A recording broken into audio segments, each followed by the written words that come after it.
ሰላም ውዴ ማዕዶት ለርኒንግ ቤተሰቦች እንደምን ቆያችሁ? ዛሬ ደግሞ በሌላ ቶፒክ መጥቻለሁ። ቶፒክ ደግሞ አካውንቲንግ ፎር ፐብሊክ ሴክተር ኤንድ ሲቪክ ሶሳይቲ የሚባል ትምህርት ነው። የተወሰነች ኦቨርቪው ለማሳየት ያክል ነው ዛሬ የመጣሁት። ኢንትሮዳክሽን about accounting and financial reporting for governmental and not for profit entities የሚለውን ለማሳየት ያክል ነው። So ከመጀመራችን በፊት what are governmental organizations መንግስታዊ የሆኑ ድርጅቶች ምንድናቸው? በአጠቃላይ የመንግስታዊ ድርጅቶችን ሁለት ቦታ ከፍለን ማየት እንችላለን። ጀነራል ፐርፐስ ገቨርንመንት እና ስፔሻል ፐርፐስ ገቨርንመንት ብለን ማየት እንችላለን። ጀነራል ፐርፐስ ገቨርንመንት የምንላቸው በጣም በዛ ያሉ አገልግሎቶችን ለተጠቃሚዎቹ ለኮንስቲትዩንቶች እና ለሲቲዝንሪዎቹ የሚሰጡ ናቸው። ብዙ አገልግሎት አንድ መስሪያ ቤት ሆኖ ነገር ግን ለተጠቃሚው ብዙ አይነት ስራን የሚሰጡ ለምሳሌ ፌደራል ገቨርንመንቱ የክልል መንግስቶች ዞን ወረዳ ከተማው ምናምን በምንሄድበት ሰዓት ብዙ አይነት አገልግሎትን በአንድ ጊዜ ማግኘት እንችላለን። ስለዚህ ጀነራል ፐርፐስ ገቨርንመንት የሚባለው አንድ የመንግስት አካል ሆኖ ብዙ አይነት አገልግሎቶችን ለተጠቃሚው የሚያደርስ ነው። በተቃራኒ ልክ እንደዚህ እንዳልነው ሁሉ በተቃራኒው ደግሞ ስፔሻል ፐርፐስ ገቨርንመንት አለ። ዩኒክ የሆነ አይደንቲፋይ ተደርጎ አንድ አገልግሎት ብቻ የሚሰጥ ደግሞ ወይንም ከብዙ አገልግሎቶች መካከል አንዷን ብቻ አንስቶ የሚሰጥ የአገልግሎት ተቋም ስፔሻል ፐርፐስ ገቨርንመንት ምንለው። ለምሳሌ ከመንግስት ውስጥ የጤና ሚኒስቴርን ብቻ ብናወጣ ስለ ጤና ነክ ጉዳዮችን የሚመለከት ትምህርት ቤትን ብንመለከት ትምህርት ሚኒስቴር ብንመለከት ስለ ትምህርት ነክ ከፕሪስኩል ጀምሮ እስከ ሃየር ኤጁኬሽን ኢንስቲትዩሽን ወይንም ከፍተኛ ትምህርት ተቋም ወይንም ዩኒቨርሲቲ እና ኮሌጅ ድረስ ያለውን ይመለከታል። ለምሳሌ እዚህ ጋር ኤግዛምፕል ያቀርብላችሁ ስኩል ሲስተም ኮሌጅ ዩኒቨርሲቲ ሆስፒታል ለብቻው ፋየር ፕሮቴክሽን ዲስትሪክት ሲቪል ዲስትሪክት ትራንስፖርቴሽን አውቶሪቲ and many other ስለዚህ እነኚህ እዚህ ጋር የምትመለከቷቸው ጠቅላላ ምንድናቸው? ስፔሻል ፐርፐስ ገቨርንመንት ናቸው። ምንድነው ግን አሁን ትምህርቱ ከዚህ ቀደም የተማራችሁት ትምህርት ለትርፍ የተቋቋሙ ድርጅቶችን አካውንቲንግ አስፔክት ነው ያያችሁት። ምን የተለየ ነገር አለው? ምክንያቱም አካውንቲንግ ፎር ገቨርንመንታል and not for profit ወይ አካውንቲንግ ፎር ፐብሊክ ሴክተር ሲቪክ ሶሳይቲ ስትማሩ ወደ አዲስ ዓለም ነው የመጣችሁት። ከዚህ ቀደም በነበራችሁ ቆይታ ለትርፍ የተቋቋሙ ድርጅቶችን ስትመለከቱ ቆይታችሁ አሁን ደግሞ ለትርፍ ወዳል ተቋቋሙ አላማቸው አቅማቸው በፈቀደላቸው መጠን አገልግሎትን ምርትን ለተጠቃሚዎች የሚያቀርቡ ድርጅቶች ነው። ነገር ግን አላማቸው ምን ያልሆነ ትርፍ ያልሆነ ድርጅቶችን ምን የሚለያቸው ነገር አለ? ከሌሎች ድርጅቶች ስንመለከት government and other non-for-profit organizations are unique in that አንደኛ they don't attempt to earn a profit ትርፍ የሚባለው ነገር እንደ ድርጅት ዓላማ አንግቦ አይነሱ። ትርፍ የሚባለው ነገር የለም። ትርፍ እንኳን ቢያተርፉ ክልሎችና ፌደራል መንግስቱ ከሚያስከፍላቸው የግብር አይነቶች ምን ይደረጋሉ? ይዘለላሉ። they are exempted from both federal and state taxes. okay የሚዘለሉ ናቸው ቢያተርፉም እንኳን። ስለዚህ ትርፍ ዓላማቸው አይደለም። ነገር ግን እንደ ድንገት ሆኖ ትርፍ እንኳን ቢያተርፉ ምን ይደረጋሉ? ይዘለላሉ። ሁለተኛ they are owned collectively by their constituents ባለቤት የሚባለው ጠቅላላ ዜጋው የሆነው ጠቅላላ ባለቤት ይሆን from government perspective ምክንያቱም መንግስት በዲሞክራቲክ መንገድ የተመረጠ ከሆነ ምርጫ የሚያመጣው ምርጫ ወንበር ላይ የሚያስቀምጠው መንግስት ህዝቡ የህዝቡን ይሁንታን የህዝቡን አመኔታ አግኝቶ ወንበር እስከያዘ ድረስ ህዝብና መንግስት ምንድናቸው? አንድ ናቸው። ስለዚህ የመንግስት ሀብቶች ጠቅላላ የማናቸው ተብሎ ነው የሚታሰቡት? የህዝብ ናቸው። ስለዚህ they are owned collectively by their constituent ምንለው ነገር ያ ነው። ስለዚህ በዛ አይነት ነገር ነው። ቤተክርስቲያን የማን ነው ስንል የተከታዩ የእምነቱ ተከታይ፣ መስጊድ የማን ነው ስንል የመላው እስልምና እምነት ተከታይ ነው። ስለዚህ collectively by their constituent ምንላቸው ነገር ለዛ ነው። ሌላኛው those who contribute financial direct procure የሚባል ነገር የለም። ሰተመቀበል የሚባል ነገር የለም። ምንድነው? አንድ ነጋዴን በመንመለከትበት ሰዓት በርግጠኝነት በ8 ብር የገዛውን ዕቃ በ8 ብር ወይንም ከ8 ብር ባነሰ ዋጋ ይሸጣል። ነገር ግን ከዛ በላይ ነው የሚሸጠው። ያ ማለት የሚገዛውን ዕቃ በእርግጠኝነት ከገዛበት ዋጋ በላይ አድርጎ እንደሚሸጥ አውቆ ነው የሚሸጠው። ነገር ግን ለትርፍ ያልተቋቋሙ ድርጅቶች ጋር ግን በምንመጣበት ሰዓት እንደዚህ አይነት ነገር የለም። አንድ ሰው እንደ ዜጋ ምንም ግብር ሳይከፍል ከመንግስት ምን ሊያደርግ ይችላል? ብዙ አገልግሎት ሊያገኝ ይችላል። በተቃራኒው ደግሞ ብዙ ግብር የከፈለው ሰውዬ ደግሞ ከመንግስት ምናልባትም ሰርቪስ ላይ ይፈልግ ይችላል። ስለ ዳይሬክት ፕሮክር በከፈልኩ እንካ በንካ የሚባል ነገር የለም። ኦኬ ልስጥህና በሰጠው መንገድ መጠን ክፈለኝ ከመንግስት ማግኘት አለብኝ የለም። ተግባብተናል። 1 ሚሊዮን ብር ግብር የከፈለ ሰው የ1 ሚሊዮን ብር ግብር ከፍያለሁ ብሎ አስፋልቱ የኔ ነው መንገዱ የኔ ነው whatever እኔ ነኝ በደንብ መጠቀም ያለብኝ የሚባል ነገር የለም። ዳይሬክት ፕሮክር የለም። ፕሮፖርሽኔት ሼር የለም። ንግድ ላይ ብቻ ለትርፍ የተቋቋሙ ድርጅቶች ላይ ነው ያለው።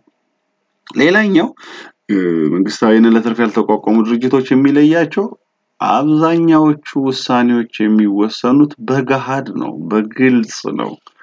in the sunshine ፀሐይ ባለበት። ኦኬ ይሄ ማለት ከመጋረጃ ጀርባ የሚሰራ ስራ የለም theoretically። ስለዚህ እነኚህ ሰዎች ደግሞ ምርጫ አካሄደናል፣ የመረጥናቸው ሰዎች ፓርላማ ገብተዋል። ፓርላማ ላይ የሚወሰኑ ጥያቄ ውሳኔዎች ጠቅላላ ምንድናቸው? ግልጽ በሆነ መንገድ ሊሆን ይገባል። the major policy decision perhaps some operated is typically are made by majority vote of an elected appointed governing body. Okay ስለዚህ በግልጽ ነው የምላችሁ decision usually must be in the sunshine የሚለው። ሌላው ደግሞ ምንድነው? ሁላችንም ወሳኞች መሆን አንችልም። ስለዚህ የኛ እንደራሴዎች አሉ። የኛን መብት የኛን ጥቅም ያስከብሩልናል ብለን የመረጥናቸው መብቶች አሉ። እንደምታውቁት ኢትዮጵያ ላይ ኢንዳይሬክት ቮት ነው ያለው፣ ዳይሬክት ቮት የለም። አካባቢውን ምርጫ ይመርጣል። እነኛ ሰዎች ሄደው ደሞዛ ሪፕሬዘንት ያደርጉናል። ስለዚህ እንደዚህ አይነት ነገር የለም። ነገር ግን ለትርፍ የተቋቋሙ ድርጅቶች በምንመለከትበት ሰዓት በግለሰቦች በትንሽ ሰዎች መካከል ይሄ ግን አብዛኛው ሰው የሚወክለው አካል ባለበት ነገር ነው የሚሆነው። ኦኬ major types of government and non for profit እነኚህ ኦርጋናይዜሽኖች ምን ውስጥ ይገባል? ስለዚህ አብዛኞቹ ያሉት በየትም ሀገር ያሉት ለትርፍ ያልተቋቋሙ ለመንግስታዊ ለትርፍ ያልተቋቋሙ ድርጅቶች በእነኚህ ካቴጎሪ ውስጥ የሚገቡ ናቸው። ወይ ገቨርንመንታል ሊሆን ይችላል ወይ ኤጁኬሽን ወይንም ከታች ያሉትን ሊሆን ይችላል። ስለዚህ ገቨርንመንታል ብለን የምንጠራቸው እነማን ናቸው ስንል ይሄ የመንግስት መዋቅር ውስጥ ያሉት ናቸው። ከላይ ከፌደራል መንግስት ቤት አንስቶ እስከ ጎጥ እስከ መንደር ድረስ ያለውን ይዝልናል ማለት ነው። ኦኬ ፌደራል ስቴት ለምሳሌ ሲዳማ ክልል፣ የኦሮሚያ ክልል፣ የአማራ ክልል፣ የትግራይ ክልል፣ ቤኒሻንጉል እዚህ ውስጥ የሚገቡ ይሆናሉ ማለት ነው። በሸምደር ሳይሆን ተማሪዎች እዚህ ጋር የምታደርጉት የትኛው ካቴጎሪ ውስጥ ነው የሚገባው በኋላ ጥያቄ ጠይቃቸዋል። ስለዚህ ገቨርንመንታል ስንል ለፌደራል ስቴት ኤንድ ካውንቲ፣ ኤጁኬሽን ደግሞ የትምህርት ነክ ስራዎችን ብቻ የሚሰሩ ናቸው። ይሄ ከመዋለ ህፃናት ወይንም ከፕሪስኩል ጀምሮ እስከ ከፍተኛ የትምህርት ተቋም ኮሌጅ እና ዩኒቨርሲቲ ድረስ ያለውን ይይዝልናል። ሌላኛው ሄልዝ ኤንድ ዌልፌር ነው። ጤና ነክ ጉዳዮች ናቸው። ጤና ነክ ሆስፒታል፣ ፋርማሲስ፣ ክሊኒክ፣ የጤና ኬላ፣ የጤና ተቋሞች ምናምን ሁሉ እዚህ ውስጥ የሚገቡ ነገሮች ናቸው ማለት ነው። ሃይማኖት ተቋም ደግሞ ሌላው ኦኬ ኢትዮጵያ ሪሊጂየስ ኢንስቲትዩሽን በእኛ ሀገር ኮንቴክስት ኢትዮጵያ ኦርቶዶክስ ተዋሕዶ ቤተክርስቲያን ነው ይችላል። ኢትዮጵያ እስልምና ያው መስጊዱ ሊሆን ይችላል። ኦኬ የኢትዮጵያ ወንጌላውያን አብያተ ክርስቲያናት፣ የኢትዮጵያ ካቶሊክ ቤተክርስቲያን ሊሆን ይችላል። ቤተክርስቲያንና መስጊድ ሪሊጂየስ ናቸው።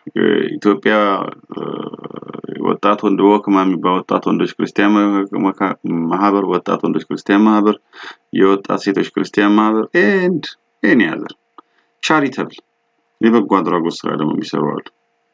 ለምሳሌ በእኛ ሀገር ኮንቴክስት እነ መቄዶንያ እና አበበች ጎበና እና ሜሪ ጆይ ኢትዮጵያ የመሳሰሉት ኦኬ እነኚህ charitable ናቸው። ፋውንዴሽንስ እና ደግሞ በግለሰብ ደረጃ እና በኮርፖሬሽን ተብለው ለትምህርት፣ ለሃይማኖት እና ለተለያዩ ለበጎ አድራጎት ስራዎች የሚሰሩ መለስ ፋውንዴሽን፣ የዲቦራ ፋውንዴሽን የመሳሰሉት ነገሮች ምንድነው? ስለዚህ ጋር ስታጠኑ እንዴት ነው የምታጠኑ ስንል የትኛው ሲወርቃል? ለምሳሌ ጥቁር አንበሳ ሆስፒታል ብዬ በጠራላችሁ ጥቁር አንበሳ ሆስፒታል ውስጥ ይገባል። ሄልዝ ኤንድ ዌልፌር ውስጥ ይገባል። ኦኬ ሀሮማያ ዩኒቨርሲቲ፣ መቀሌ ዩኒቨርሲቲ፣ ሐዋሳ ዩኒቨርሲቲ፣ አዲስ አበባ ዩኒቨርሲቲ 50ዎቹ ዩኒቨርሲቲዎች ደግሞ የት ይገባሉ ማለት ነው? ኤጁኬሽናል ውስጥ ይገባሉ ማለት ነው። ኦኬ ሴንት ጆሴፍ ስኩል ውስጥ ይገባል? አይገባም። ምክንያቱም እሱ ለትርፍ የተቋቋመ ድርጅት ስለሆነ ነው። ኤስኦኤስ ትምህርት ቤት ውስጥ ይገባል? ሶም ኤጁኬሽናል ውስጥ አይገባም ምክንያቱም ለትርፍ የተቋቋመ እስከሆነ ለትርፍ ያልተቋቋመ ድርጅትን ነው እዚህ ውስጥ የምናካትተው ለትርፍ የተቋቋመ ድርጅትን አናስገባም ማለት ነው ኦኬ ልዩነት ያለው ነገር ሁሉ ደግሞ እንደገና ምን አለው አንድነትም አለ ምንድነው አንድነታቸው ለትርፍ የተቋቋመና ለትርፍ ያልተቋቋመ ድርጅት አንድነታቸው they are integral parts of the economy ሁለቱም በአንድ ሀገር ውስጥ የሚሰሩ ናቸው ሁለቱም ስለዚህ ምን ይፈልጋሉ ገንዘብ ይፈልጋሉ እና የሰው ሀብትም ይፈልጋሉ ምን ለማድረግ የተነሱበትን ዓላማ ከግብ ያደርሱ ዘንድ መጨረሻ ያደርሱ ዘንድ ዓላማቸውን ያሳኩ ዘንድ ምን ይፈልጋሉ ይሄን ይደረግ ሁለተኛ ሁለቱም ለትርፍ የተቋቋሙ ለትርፍ ያልተቋቋሙ ድርጅት የግዴታ must acquire and convert scarcity into their respective goods መንግስት ቤት ለትርፍ ያልተቋቋሙ መንግስትና ለትርፍ ያልተቋቋሙ ለትርፍ የተቋቋሙ የሆኑ ግብአቶችን ተጠቅመው ተጠቃሚዎቻቸው የሚፈልጓቸው ምርትና አገልግሎት ቀይረው መስጠት መቻል አለባቸው ሁለቱም ሊጠቀሙበት የሚገባ ምናለ ኢንፎርሜሽን ሲስተም አለ ኦኬ ዳታውን ወደ ምን የሚቀይርላቸው ወደ ኢንፎርሜሽን ለዲሲዥን ሜኪንግ ፕሮሰስ የሚያግዛቸው መረጃ የሚያቀብልላቸው ምናለ ሲስተም ያስፈልጋቸው ሌላኛው እንደምታውቁት ኢኔቪታብል ነው ubiquitous universal phenomenon ስለሆነ የሪሶርስ ስካርሲቲ ሁለቱም ምን ይጠቀማሉ ኮስት አናሊሲስ እና ሌላ አይነት ኮንትሮሊንግ ኤንድ ኢቫሉዌሽን ቴክኒክ ይጠቀማሉ በሚገርማችሁ መልኩ ሁለቱም ለትርፍ የተቋቋሙ ለትርፍ ያልተቋቋሙ ድርጅት ምን ያደርጋል ተመሳሳይ የሆነ ፕሮዳክት ያመርታል የመንግስት ትምህርት ቤት አለ የግል ትምህርት ቤት አለ የመንግስት ሆስፒታል አለ የግል ሆስፒታል አለ ኦኬ እንደዛ ብላችሁ ማሰብ ይችላል መንግስት ትራንስፖርት ይሰጣል በሊስት ኮስት የፕራይቬት ኢንስቲትዩሽን ወይም ፕሮፊት ሃንተሮች ያንን ነገር ይሰጣል ተመሳሳይ የሆነ ነገርን ማየት እንችላለን ማለት ቅድም ዝብዬ ሃይላይት ነበር ግን ቤዚካሊ ምን አይነት ዲስቲንጉሽ ካራክተሪስቲክስ አለሲ ነጥረው የወጡ በመሐከላቸው ያለው ልዩነት ምንድነው ብለን በምን ጠይቅበት ሰዓት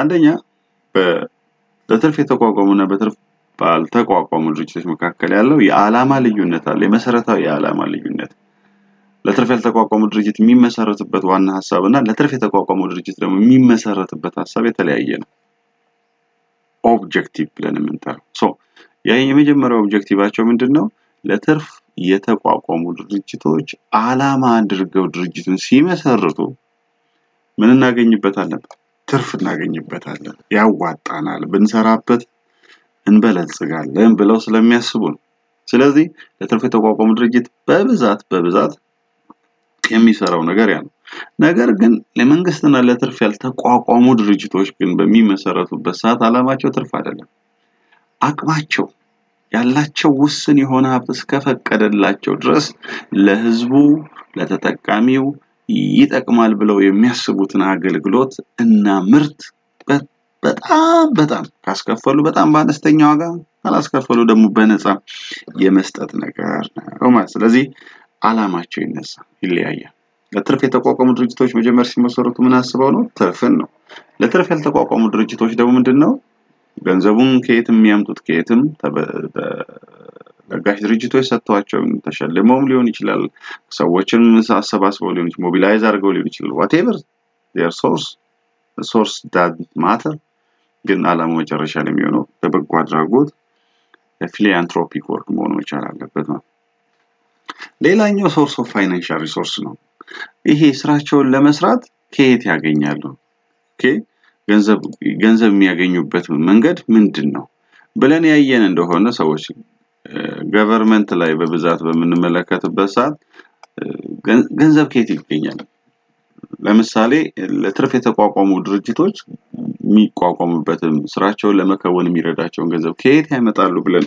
በመናስብበት ሰዓት ትልቁ የገንዘብ ማግኛቸው አንደኛ ባለቤቶች ምን ያደረጉት ነው ያዋጡት ገንዘብ ነው ኮንትሪቢዩተር ካፒታል ሁለተኛ በአክሲዮን ሸጠው ሊያገኙ ይችላል ኦኬ አክሲዮን ሸጠው ሊሆን ይችላል ሶስተኛ ወደ ፕሮዳክት ወደ ስራው ገብተው ምርትና አገልግሎታቸውን ሽሽጡበት ገንዘብ ሊሆን ይችላል ኦኬ የመሳሰሉት ጉዳይ ሊሆን ይችላል ብድር ሊሆን ይችላል ስጦታ ሊያገኙ ይችላል ከዚህ በተቃራኒ ግን ለመንግስት ከመንግስት ጋር ምን አይነት ልዩነት አላቸው ስንል መንግስት ብዙ አይነት ሶርሶች አሉት እና ትልቁ የመንግስት ቀኝ እጅ የሚባለው የመንግስት ቀኝ እጅ የሚባለውና ትልቁ የገቢ ምንጩ ሁለተኛ የመንግስት ቀኝ እጅ ብቻ መሆን ሳይሆን ለሌሎቹም ያልተሰጠ መብት መንግስት ቤት ብቻ ያለ መንግስት ብቻ በአንድ ሀገር ላይ ያለው ብቸኛ ስልጣን ከገቢ ረገድ ካየነው ታክስን መሰብሰብ ነው በአንድ ሀገር ላይ ታክስን የመሰብሰብ ስልጣን ብቸኛ የተሰጠው ለማን ነው ለመንግስት ስለዚህ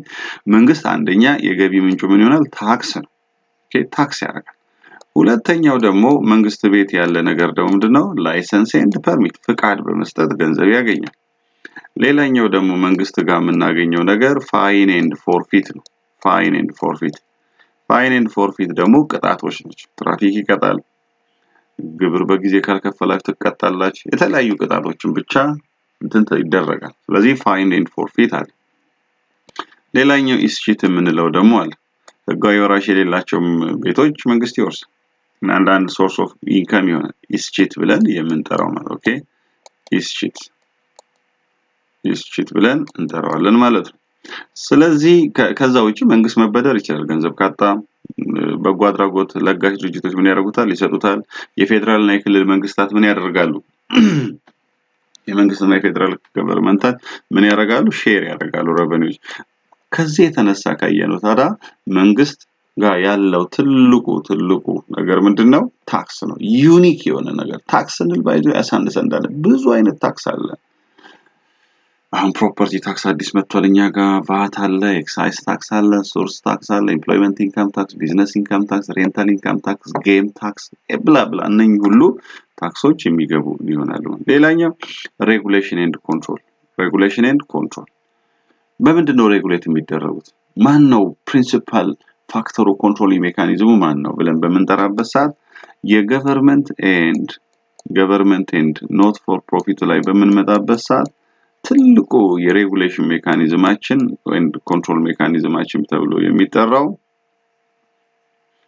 የሚጠራው ማን ነው ትልቁ የሚታወቀው በጀት ትልቁ መሳሪያ ነው መንግስትን ሬጉሌት የሚያደርግ ኮንትሮል የምናደርግበት ሜካኒዝም ነገር ግን የፎር ለትርፍ የተቋቋሙ ድርጅቶች ግን በምን ሬጉሌት ኤንድ ኮንትሮል ይደረጋሉ ካልን ማርኬት by the interplay or interaction of what market demand and what market supply በሁለት ፋክስ ስለዚህ በእርግጠኝነት አንድ ነጋዴ የሆነ ስራ ሲሰራ ይሸጥልኛል ወይንም የገበያ ፍላጎት አለ ወይ ብሎ ነው ምርቱና አገልግሎት ናምተው ገበያ ላይ ማርኬት የሚያደርገው ፍላጎት ከሌለ በእርግጠኝነት ያ ነጋዴ ያንን ስራ ይሰራል ወይንም ያንን እቃ ለመሸጥ አይመጣም ስለዚህ ባይ ዘ ኢንተርፕል ሁለቱ ነገሮች ኢንተራክት ፍላጎት አለ ወይ ስለዚህ ነጋዴ ወዴት ይሄዳል ወደ ማቅረብ ይሄዳል ማለት ነገር ግን መንግስት ፍላጎት አለ የለም ተብሎ አይደለም የሚቀርበው ወይ ያዋጣኛል ወይ የማያዋጣኝ ብሎ አይደለም የሚሰራው ማለት ግድ ነው ወይ ለምሳሌ የመከላከያ አገልግሎት የሀገርን ዳር ድንበር ከማስከበር ረገድ ህግና ስርዓትን ከማስከበር ረገድ አስፈላጊ ሆኖ ስለታመነበት ነው አዋጣው መንግስት አላዋጣው ለአንድ ሀገር መከላከያ ያስፈልጋል ስለዚህ ሬጉሌተሪ ኤንድ ኮንትሮል የምናደርገው ያ ነው ፕሮፊት ቴስት ወይንም ሬጉላቶሪ ዲቫይስ የምንለው መንግስት ቤት የለም ነገር ግን ፕሮፊት ቴስት ያለው የት ነው ዛን ሌላው ኦነርሺፕ ኢንተረስት ነው የኦነርሺፕ ኢንተረስት ለፕሮፊት ሜኪንግ ካየነው ወይንም ለትርፍ የተቋቋሙ ድርጅቶች ጋር ካየነው የባለቤትነት መብት ይከፋፈላል ወደ ስሞል ዩኒቶች መከፋፈል ይችላል አንድ ሁለተኛ የባለቤትነት መብት ከአንዱ ባለቤት ከሆነው ዘንድ ወደ ሌላ ባለቤት ካልሆነው ዘንድ እንደገና ትራንስፈራብል ምክንያት ለምሳሌ የአንድን ባንክ አክሲዮን ብንመለከት የአክሲዮን ባለቤቶቹ ብቻ ናቸው ባለቤት የሆኑት ነገር ግን አክሲዮን ሊሽጥ ብለው ለሌላ ሰው ከሸጡ ያ ሰውዬም በፊት ባለቤት ከነበረው ካልነበረበት ወደ ነበረበት ይሽራል ምን ስንገዛ ነገር ግን government and non for profit entity ላይ ስፔሻሊ governmental entities ላይ ምን የለም ownership ምን አይደለም transferable አይደለም ምክንያት ቅድም እንደነገርኳችሁ መንግስት ማለት ህዝብ ነው መንግስት ማለት ህዝብ ነው ካለን የመንግስት ሀብቶች ሁሉ የማናቸው የህዝብ ናቸው ህዝብ ማለት ደግሞ ኢትዮጵያዊ ጠቅላላ ነው ስለዚህ የኢትዮጵያ መንግስት ሀብቶች ጠቅላላ የኢትዮጵያ ህዝብ ነው ካለን የኢትዮጵያ ህዝብ ባለቤትነትን የሚያገኘው ዜጋስ ከሆነ ድረስ ነው እንጂ በአክሲዮን ወይንም በእንትን አንተ ባለቤት አይደለም አንተ ባለቤት ነው የሚባል ክፍፍል የለም ኦኬ የሚባል ክፍፍል የለንም ስለዚህ ያ ነው የባለቤትነት መብቱ ክሊርሊ ዲፋይን ይደረጋል ፕሮፊት ላይ ዲቪዚብል ነው ስሞል ዩኒት መቀነስ ትችላላችሁ መሸጥ ትችላላችሁ መለወጥ ትችላላችሁ cost and benefit relationship okay የትኛው ይቀደም which comes first a cost benefit relationship በምንመለከትበት ሰዓት እዚህ ጋር የምናየው የኮስት ቤኔፊት ሪሌሽንሺፕ ባወጣነው መጠን አይደለም የምንቀበለው ፕሮፖርሽኔት ሼር የለም ኦኬ አንዳንዱ ብዙ ያወጣና ምናልባት ትንሽ ሊቀበል ይችላል ወይንም ጭራሽኑ ላይ ይቀበል ይችላል አንዳንዱ ደግሞ ምንም ሳያወጣ ብዙ አገልግሎት ሊቀበል ይችላል ይሄ ነው ኮስት ቤኔፊት ነገር ግን ለትርፍ የተቋቋሙ ድርጅቶች ጋር በምንመለከትበት ሰዓት ዳይሬክት ሪሌሽንሺፕ ነው ያለው a positive relationship በጣም significant relationship ትንሽ አውጥቶ ብዙ ለማግኘት ነው የሚሄደው በቃ ፕሪሚየም ፕሮፊት ወይንም above average ፕሮፊት ለማግኘት ነው 10 ብር አውጥቶ ሰውየው ሮም ባንድ ቀን እንዳልተገነባች ይታወቃል እዚህ ግን ያለው እንደዛ አይደለም ስለዚህ 10 ብር አውጥቶ እቃውን 11 ብር 12 ብር እሺ 2 ብር 3 ብር የትራንስፖርት አውጥቷል ብለን ብናስብ per unit አይደለም of course ትራንስፖርት በልክ ነው በብዛት ነው የምትከፍሉት ግን ዲስትሪቢዩት በመታረጉበት ሰዓት እያንዳንዱ አቃ ላይ የምትመጣው ትራንስፖርት ኮስት አነስተኛ የምትሆን ግን all of a sudden ያ ሁሉ ነገር አልፎ 10 ብር የገዛው እቃ ደብል አድርጎ ምናልባት በ100% በ200% የሚሸጥ ሰዎች አሉና ያ አለ ስለዚህ cost and benefit ምንለው ነገር ያ cost and benefit relationship ምንለው ነገር ያ ሌላኛው ፐርስፔክቲቭ ነው እዚህ ጋር አሁን ለምሳሌ መንግስት አለ እዚህ ጋር ደግሞ ለቢዝነስ ኦርጋናይዜሽኖች ደግሞ አሉን በል መንግስቱ which comes first እዚህ ጋር ፐርስፔክቲቭ ምንድነው ገቢን ነው መጀመሪያ የሚያስበው ወይንስ መጀመሪያ ወጪን የሚያወጣው ገቨርንመንታል መስሪያ ቤቶች ወይ ለትርፍ ያልተቋቋሙ ድርጅቶች መጀመሪያ የሚያስቡት አገልግሎትን ገቢያቸውን ለዛ ነው በብዛት ማቋቋም ከተመሰረቱ በኋላ ኦፕሬቲንግ ኮስታቸውን ከቨር ማድረግ የሚያገታቸው ለምሳሌ መንግስት መሰራት ያለበት ስራ ይሰራል ብሎ ካሰበ ምን ያደርጋል በጀት ውስጥ ያካትትና ምን ሴክሽን ውስጥ እናገኘዋለን ኤክስፔንዲቸር ሴክሽን ውስጥ ከዛስ ይሄ ኤክስፔንዲቸር ሴክሽን ይወጣል ለምሳሌ መንገድ ይሰራ ያዋጣኛል ብሎ አይደለም መንግስት መስራት ካለበት ያንን መንገድ ይሰራል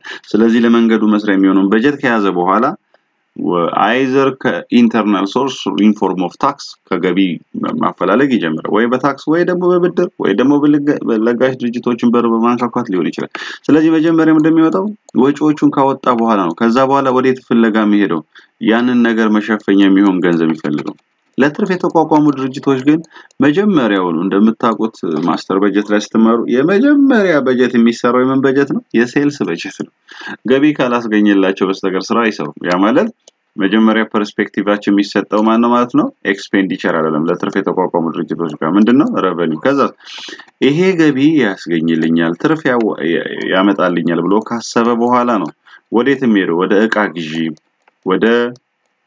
ወደ ማምረቱ የሚሄደው ስለዚህ ሬቨኒው መጀመሪያ ወስድና ከዛ በኋላ ወዴት ይሄዳል ማለት ወደ ኤክስፔንዲቸር ይሄዳል ማለት ነው ስኮፕ ኦፍ ኦፕሬሽን ኦብቪየስ በጣም ግልጽ ነው የአገልግሎት አድማስ የሥራ አድማሱን ስናነጻጽር ለትርፍ የተቋቋሙና ለትርፍ ያልተቋቋሙ ድርጅቶች አንድ ናቸው ስንል አንድ አይደለም የማን ይበረከታል ለየገቨርንመንታል እና non for profit ኢንቲቲዎች አገልግሎት ብዙ ነው ነገር ግን የቢዝነስ ኦርጋናይዜሽኖች ደግሞ የሚሰጡት ጥቅም ደግሞ ምንድነው ትንሽ ይሆናል ማለት በእናይ ጊዜ ላይክ ሼር ማድረጋችሁ እንዳትረሱ የዩቲዩብ ቻናሌ አዲስ ቤተሰብ ሆናችሁ ሰብስክራይብ አድርጉ በእናይ ጊዜ በሌላ ቪዲዮ እስከምንገናኝ ድረስ ቻው